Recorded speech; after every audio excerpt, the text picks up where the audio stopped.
Pemirsa, pelaksanaan PPKM Darurat Jawa Bali akan berlangsung hingga 20 Juli 2021. Bagaimana pelaksanaannya hingga saat ini? Langsung saja kita akan ikuti special report PPKM Darurat Jawa Bali berikut ini.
Bangsa setanah air, salam sehat bagi kita semua.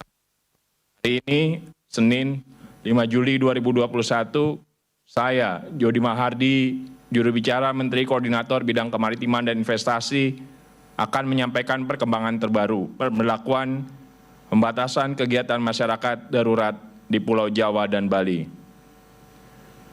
Pertama-tama perlu saya ingatkan, PPKM Mikro tetap berlaku di 27 provinsi lainnya di Indonesia. Bagi gubernur dan bupati wali kota di luar Jawa Bali, tetap pertahankan zona hijau dan kuning, dan segera turunkan indikator-indikator yang menjadikan kabupaten dan kota masuk zona merah dan orange. Kita semua menghadapi pandemi bersama-sama. Keberhasilan satu wilayah tidak ada artinya kalau tidak seluruh Indonesia berhasil kendalikan COVID-19. Kesatuan dan solidaritas bersama akan jadi kunci keberhasilan kita. Bapak, Ibu, Saudara sebangsa setanah air.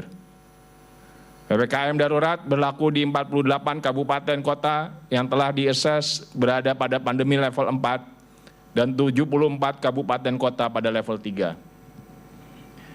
Apakah arti level atau tingkat situasional 3 dan 4? Tingkat situasional 3 adalah situasi penularan di tingkat komunitas bertambah tinggi. Sementara kapasitas tambahan untuk merespon terbatas dan layanan kesehatan menjadi kewalahan. Sedangkan tingkat situasional 4, penularan tidak terkontrol dan kapasitas respon sistem kesehatan sangat terbatas dan tidak ada tambahan kapasitas yang tersedia sehingga memerlukan tindakan ekstensif untuk menghindari layanan kesehatan kelebihan beban yang akan menyebabkan morbiditas dan mortalitas yang terus naik. Bagi para pimpinan daerah yang perlu memahami lebih kategorisasi ini, panduannya adalah considerations for implementing and adjusting public health and social measures in the context of COVID-19. Sebuah interim guidance yang dikeluarkan WHO pada 14 Juni 2021 yang telah diturunkan dalam Kemenkes RI nomor 4805/2021 tentang indikator penyesuaian upaya kesehatan masyarakat dan pembatasan sosial dalam penanggulangan pandemi coronavirus disease 2019. Mari kita kerja keras bersama-sama, bergotong royong, agar level situasi yang saat ini di level tertinggi 4 dan kemudian level 3 segera turun. Agar kegiatan sosial masyarakat dapat diatur kembali seperti situasi sebelum PPKM darurat. Atau seperti pengaturan PPKM Mikro pada zona kuning dan hijau. Bapak Ibu sebangsa dan setanah air, untuk mencapai tujuan menurunkan tingkat situasional level 3 dan 4, pemerintah akan memperkuat tracing, testing, dan treatment. Khusus tracing dan testing atau telusur dan periksa akan ditingkatkan menjadi 3 sampai dengan 4 kali lipat dari saat ini. Dan peningkatan tes akan disesuaikan dengan tingkat positivity rate mingguan. Semakin tinggi rasio konfirmasi positif, semakin banyak tes harus dilakukan. Pemerintah pusat dan daerah akan tambah petugas dan alat tes, sementara masyarakat harus proaktif, berani dites, dan jujur saat di tracing. Hari ini Koordinator PPKM Darurat juga melakukan rapat dengan para gubernur, bupati, dan wali kota serta aparat terkait untuk mengevaluasi PPKM Darurat di 3 provinsi, yakni Banten, DKI Jakarta, dan Jawa Barat. Berdasarkan data yang dihimpun untuk melihat indikator mobilitas masyarakat dengan menggunakan Facebook Mobility, Google Traffic, dan Nightlight dari NASA. 3 indikator tersebut dibuat indeks komposit gabungan untuk menggambarkan mobilitas masyarakat secara umum.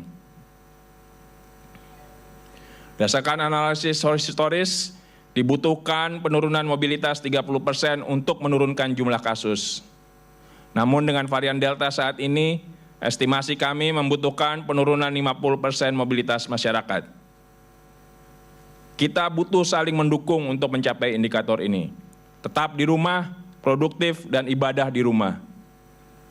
Data indeks tersebut nantinya akan diberikan kepada masing-masing wilayah untuk segera dilakukan evaluasi dan intervensi, karena ditemukan masih banyak sekali pergerakan masyarakat di 3 provinsi tersebut. Data indeks mobilitas ini nantinya akan segera digabungkan ke website Kementerian Kesehatan untuk masing-masing daerah dapat segera mengupdate secara harian sekaligus dapat mengevaluasi kebutuhan ini. Bapak Ibu sebangsa setanah air, untuk penyelarasan hasil tes agar dapat diakses banyak pihak, Kemenkes membuka akses bagi operator transportasi udara untuk melakukan pengecekan kesehatan penumpang secara otomatis dengan menunjukkan QR Code di aplikasi Peduli Lindungi atau menunjukkan nomor NIK di counter check-in. Semua data penumpang termasuk yang telah melakukan vaksinasi dan hasil pemeriksaan PCR atau antigen mereka tersimpan dengan aman di Big Data Kemenkes atau New All Record Kemenkes RI. Big Data NAR ini terkoneksi dengan aplikasi Peduli Lindungi. Bapak Ibu sebangsa setanah air, kami tegaskan lagi, pemerintah sudah menetapkan harga eceran tertinggi untuk 11 jenis obat di masa pandemi, dan pemerintah terus berupaya memastikan ketersediaan tabung oksigen. Kami targetkan porsi oksigen yang diproduksi di Indonesia. Koordinator PPKM Darurat meminta agar 100% produksi oksigen diperuntukkan untuk kepentingan medis terlebih dahulu. Ini artinya seluruh alokasi industri harus dialihkan ke sektor medis. Pak Menko telah meminta Menteri Perindustrian untuk membantu menyukseskan kebijakan ini. Jangan mencoba-coba jadi spekulan, jangan menimbun yang memanfaatkan keadaan di tengah banyaknya permintaan obat. Hukum akan bertindak. Pemda akan membentuk satgas khusus untuk memastikan ketersediaan oksigen, obat, dan alkes. Sementara aparat Polri akan menindak tegas para spekulan penimbun tabung oksigen. Bagi masyarakat umum, laporkan jika menemukan oknum yang menimbun obat dan menjual di atas harga yang sudah ditentukan. Mereka yang menari di atas duka kita adalah penjahat kemanusiaan. Bapak Ibu yang saya hormati, kita tidak dalam kondisi normal. Lebih dari 29.000 saudara-saudari kita baru saja terinfeksi COVID-19 dan 500 lebih di antara mereka meninggal dunia. Mereka adalah bapak, ibu, saudara, tetangga, kolega kita. Ingin tahu bagaimana cara menyelamatkan mereka? Taati aturan PPKM Darurat. Maka penyebaran virus melandai, rumah sakit dan tenaga kesehatan akan berkurang beban dan perawatan akan lebih fokus. Kesembuhan akan makin tinggi. Patuhi aturan PPKM Darurat.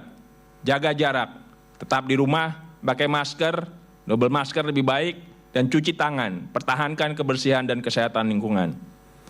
Maka kita tidak perlu menjadi kasus baru yang menambah beban tenaga kesehatan dan lindungi diri kita segera dengan divaksinasi. Kemenkes telah mengatur pengalokasian vaksin distribusi hingga mekanisme pelayanan vaksinasi dalam masa PPKM Darurat. Segera divaksinasi ke pelayanan vaksinasi COVID-19 terdekat. Tidak perlu ragu dengan vaksin yang ada. Telah dijamin aman, bermutu, dan berkhasiat oleh Badan POM dan WHO. Sudah lebih dari 46 juta dosis vaksin telah diberikan. sekitar 32 juta orang sudah terima dosis pertama dan 14 juta diantaranya mendapatkan dosis kedua. Giliran Bapak Ibu yang belum divaksin menjadi bagian dari upaya penyelamatan bangsa ini. Daftarkan diri untuk divaksin sekarang juga.